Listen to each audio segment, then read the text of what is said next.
In a hospital, a specialized diet is a carefully managed, highly controlled medical treatment. But if you drop that exact same treatment plan into a bustling Roman trattoria, that control completely disappears. Waiters and chefs want to give you a great meal, but they do not have access to your medical chart. When your diet is a medical requirement, trusting a busy foreign kitchen to intuitively understand your boundaries is incredibly dangerous.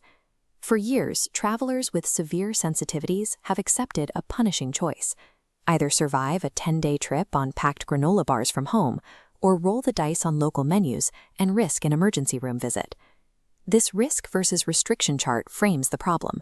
The bottom axis tracks medical necessity. The side tracks physical consequences. We ignore lifestyle trends and focus strictly on this top right zone: travelers whose diet is a strict medical necessity, where failure means hospitalization. The goal here is to move you out of defensive eating, where you view every plate with suspicion, and transition you into informed dining. To achieve that, you have to let go of the idea of eating on a whim. Successfully navigating international cuisine with a severe condition means treating your daily itinerary like a strict clinical protocol. Let's look at the specific interventions required, starting with the zero-tolerance traveler. This includes anyone managing celiac disease or life-threatening anaphylactic allergies, where the physical risk is acute and immediate. There is a common assumption that holding up a translation app on your phone is enough to protect you in a foreign kitchen. It is not. This simple comparison shows why. A standard translation app usually spits out a basic phrase. A professional chef card delivers a translated clinical explanation. It specifically details cross-contamination, warning the kitchen that even a clean knife used to cut regular bread earlier in the day is dangerous for you.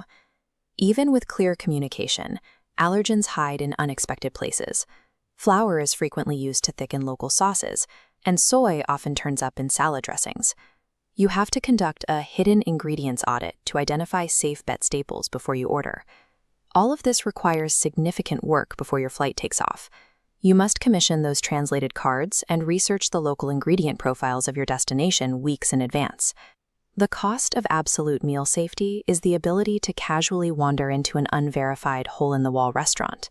For the zero-tolerance traveler, securing a safe plate of food relies entirely on rigorous linguistic and investigative preparation. Precision replaces spontaneity. Next, the resource manager. For travelers with Crohn's, colitis, or severe IBS, the primary risks center on physical exhaustion, loss of dignity, and the sheer discomfort of sudden flare-ups.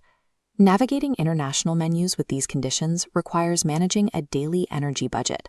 You are accounting for the physical drain of digestion and the logistical aftermath of every meal. The strategy begins with a safe food anchor, booking accommodation with a kitchenette.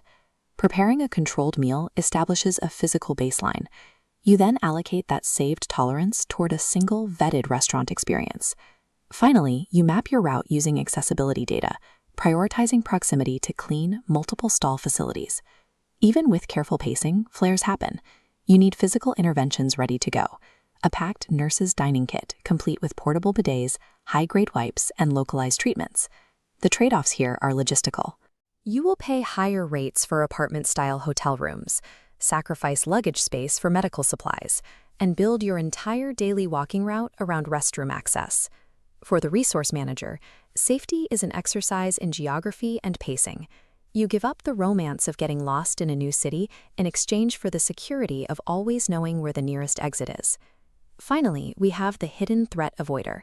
If you travel with a compromised immune system, the local water supply can introduce microbes that a healthy gut processes easily, but a sensitive one cannot. To protect yourself, you have to treat hydration exactly like a medication. That means actively verifying the seal on every bottle of water you consume. The real danger often comes from what clinical travel experts call hidden water. A perfectly safe dish becomes a threat if it includes ice cubes in a drink or raw salad greens washed in tap water. Beyond the physical threats, this group frequently faces intense social friction. Well-meaning travel companions or hosts will inevitably pressure you to just try a bite of the local specialty.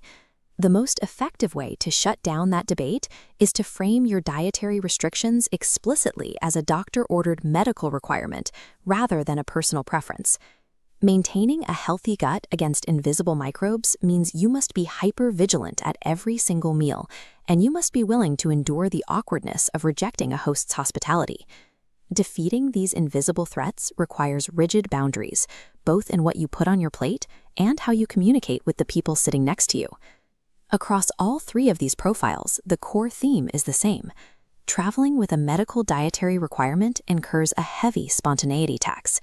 This scorecard breaks down what you are trading. You pay a high input cost, spending time on ingredient audits, spending money on kitchenette rooms, and maintaining constant vigilance. The output value is actual physical safety, sustained energy, and confidence. If you refuse these boundaries, this strategy fails. The reality is that you do not have to cancel your international trips, and you definitely do not have to survive on protein bars stashed in your suitcase.